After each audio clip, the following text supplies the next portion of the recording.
Dieu va faire ce qu'il a promis à Abraham. Notre peuple devient alors de plus en plus nombreux en Égypte. Mais un jour, un nouveau roi commence à gouverner. Ce roi n'a pas connu Joseph. Il trompe notre peuple et il fait du mal à nos ancêtres. Il les oblige à abandonner leurs bébés pour qu'ils meurent. C'est à ce moment-là que Moïse vient au monde. Il est très beau et Dieu l'aime. Pendant 3 mois, Moïse est nourri dans la maison de son père. Ensuite, il est abandonné. La fille du roi d'Égypte le prend chez elle et elle l'élève comme son propre fils. Ainsi, Moïse apprend toute la science des Égyptiens. C'est un homme qui parle et agit avec puissance. Quand il a 40 ans, il décide d'aller voir ses frères, les Israélites. Il voit un Égyptien faire du mal à un Israélite. Moïse veut défendre l'homme attaqué et pour le venger, il tue l'Égyptien. Il pense: mes frères vont comprendre que Dieu veut se servir de moi pour les sauver. Mais les Israélites ne comprennent pas. Le jour suivant, Moïse en rencontre 2 qui se battent. Il veut faire la paix entre eux et il leur dit: mes amis, vous êtes frères. Pourquoi est-ce que vous vous faites du mal? Mais celui qui est en train d'attaquer son frère repousse Moïse et lui dit: qui t'a demandé d'être notre chef et notre juge? Est-ce que tu veux me tuer comme tu as tué l'Égyptien hier? Quand Moïse entend cela, il s'enfuit. Il va vivre à l'étranger dans le pays de Madian. Là, il a 2 fils. Au bout de 40 ans, dans le désert du mont Sinaï, un ange se montre à Moïse dans la flamme d'un buisson en feu. Quand Moïse voit cela, il est étonné. Il s'approche pour regarder. Alors, il entend le Seigneur lui dire: je suis le Dieu de tes ancêtres, le Dieu d'Abraham, d'Isaac et de Jacob. Moïse tremble de peur et il n'ose plus regarder. Le Seigneur lui dit: enlève tes sandales. En effet, cet endroit est un lieu saint. J'ai vu la souffrance de mon peuple en Égypte. Je l'ai entendu gémir. Je suis descendu pour le libérer.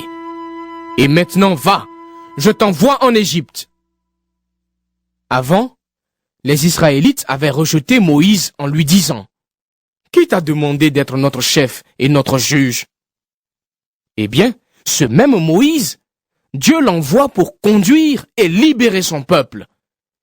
Il lui commande cela par l'intermédiaire de l'ange que Moïse a vu dans le buisson. C'est Moïse qui a fait sortir d'Égypte les Israélites. Il a accompli des choses extraordinaires et étonnantes en Égypte, à la mer Rouge et au désert, pendant 40 ans. C'est encore Moïse qui a dit aux Israélites: Dieu vous enverra un prophète comme moi, ce sera un de vos frères. Quand le peuple était rassemblé au désert, Moïse était là. Il servait d'intermédiaire entre l'ange qui lui parlait sur le mont Sinaï et nos ancêtres. Ainsi, Moïse recevait de Dieu les paroles de vie pour nous les faire connaître. Mais nos ancêtres n'ont pas voulu lui obéir. Ils l'ont repoussé. Ils voulaient retourner en Égypte. Ils ont dit à Aaron: fais-nous des dieux qui marchent devant nous. En effet, ce Moïse nous a fait sortir d'Égypte, mais nous ne savons pas ce qu'il est devenu. Alors, ils fabriquent un veau et ils offrent un sacrifice à cette statue. Ils sont si contents d'avoir ce veau qu'ils font une fête. Mais Dieu ne les regarde plus. Il les laisse adorer les étoiles du ciel. On lit cela dans le livre des prophètes.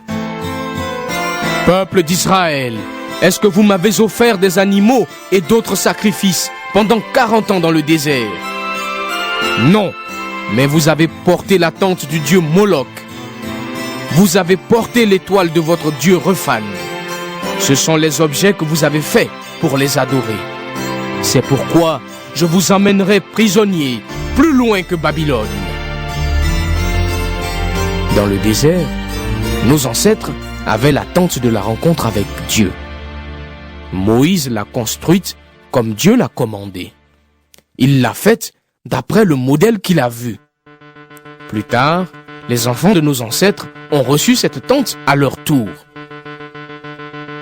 Avec Josué, ils ont occupé le pays des peuples que Dieu a chassés devant eux. Ils ont amené la tente dans ce pays et elle est restée là jusqu'au temps de David. David plaisait à Dieu. Alors, il lui a demandé l'autorisation de construire un abri pour le Dieu de Jacob. Mais c'est Salomon qui a construit une maison pour Dieu. Pourtant, le Dieu très haut n'habite pas dans des maisons construites par les hommes. Il a dit cela par le prophète. J'habite le ciel et je pose mes pieds sur la terre. Quelle maison allez-vous me construire? À quel endroit est-ce que je vais m'installer? En effet, c'est moi qui ai créé tout cela. Étienne dit encore aux gens du tribunal. Vous êtes des hommes têtus. Vos cœurs et vos oreilles sont fermés à Dieu. Vous résistez toujours à l'Esprit Saint. Vous êtes comme vos ancêtres. Ils ont fait souffrir tous les prophètes. Ils ont même tué ceux qui annonçaient la venue du juste. Et maintenant, vous avez livré le juste et vous l'avez tué. Vous avez reçu la loi de Dieu par l'intermédiaire des anges. Mais vous n'avez pas obéi à cette loi. Quand les gens du tribunal entendent cela, ils deviennent furieux. Ils grincent des dents parce qu'ils sont en colère contre Étienne. Mais lui, rempli de l'Esprit Saint, regarde vers le ciel. Il voit la gloire de Dieu et Jésus debout à la droite de Dieu. Il dit: Je vois le ciel ouvert et le Fils de l'homme debout à la droite de Dieu. Alors, ceux qui ont entendu ces paroles poussent de grands cris et se bouchent les oreilles. Ils se précipitent tous ensemble sur Étienne. Ils le font sortir de la ville et se mettent à lui jeter des pierres. Ils ont laissé leurs vêtements aux pieds d'un jeune homme appelé Saul. Pendant qu'on lui jette des pierres, Étienne prie en disant: Seigneur Jésus, reçois ma vie.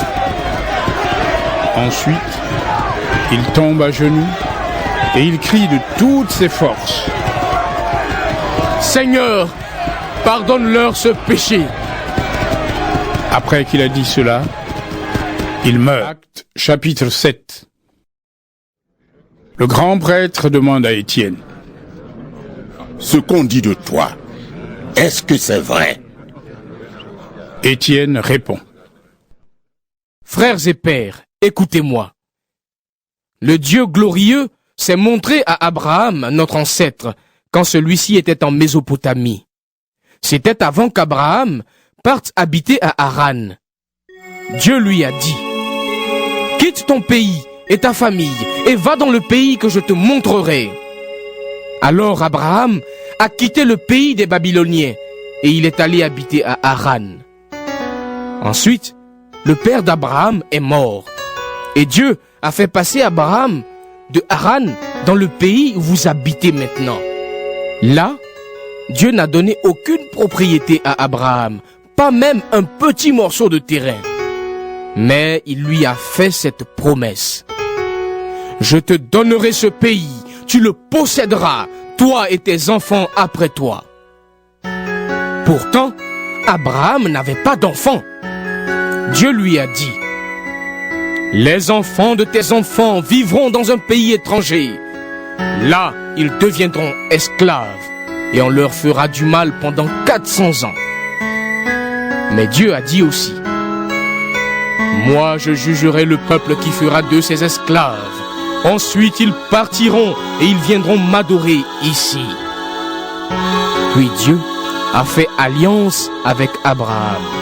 Le signe de cette alliance, c'est la circoncision. Ainsi, Abraham a circoncis son fils Isaac 1 semaine après sa naissance. Isaac a circoncis son fils Jacob. Et Jacob a circoncis ses fils, nos 12 ancêtres. Nos ancêtres ont été jaloux de leur frère Joseph. Ils l'ont vendu comme esclave en Égypte. Mais Dieu était avec Joseph. Il l'a délivré de toutes ses souffrances.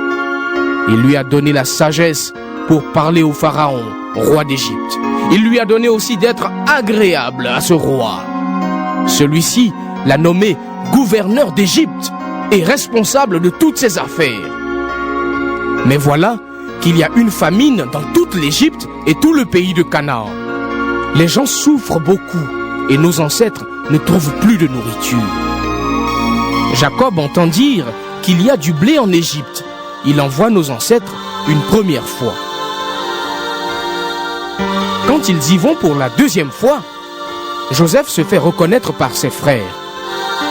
Alors, le roi d'Égypte apprend quelle est la famille de Joseph.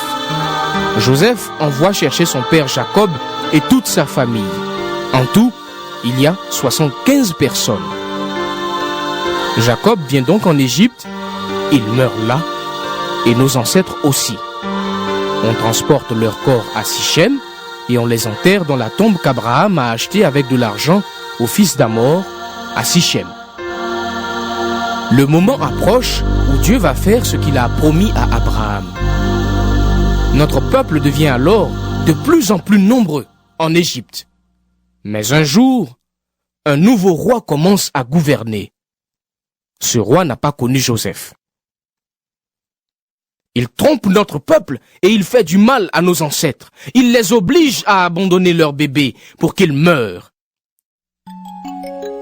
C'est à ce moment-là que Moïse vient au monde. Il est très beau et Dieu l'aime. Pendant 3 mois, Moïse est nourri dans la maison de son père. Ensuite, il est abandonné. La fille du roi d'Égypte le prend chez elle et elle l'élève comme son propre fils. Ainsi, Moïse apprend toute la science des Égyptiens.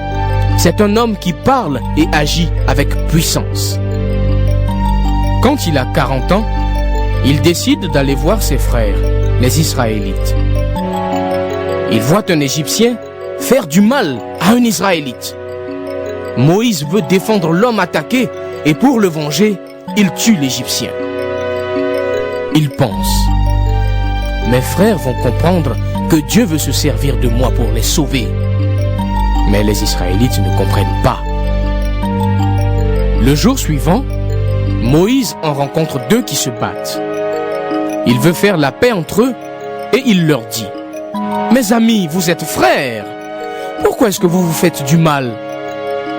Mais celui qui est en train d'attaquer son frère repousse Moïse et lui dit: qui t'a demandé d'être notre chef et notre juge? Est-ce que tu veux me tuer comme tu as tué l'Égyptien hier? Quand Moïse entend cela, il s'enfuit. Il va vivre à l'étranger dans le pays de Madian. Là, il a 2 fils. Au bout de 40 ans, dans le désert du mont Sinaï, un ange se montre à Moïse dans la flamme d'un buisson en feu.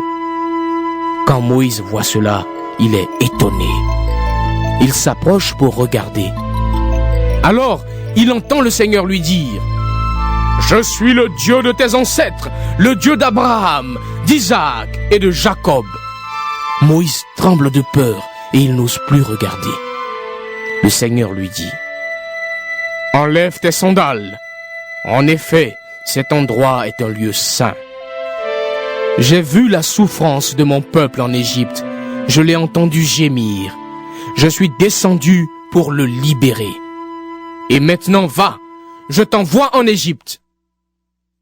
Avant, les Israélites avaient rejeté Moïse en lui disant: qui t'a demandé d'être notre chef et notre juge? Eh bien, ce même Moïse, Dieu l'envoie pour conduire et libérer son peuple. Il lui commande cela par l'intermédiaire de l'ange que Moïse a vu dans le buisson. C'est Moïse qui a fait sortir d'Égypte les Israélites. Il a accompli des choses extraordinaires.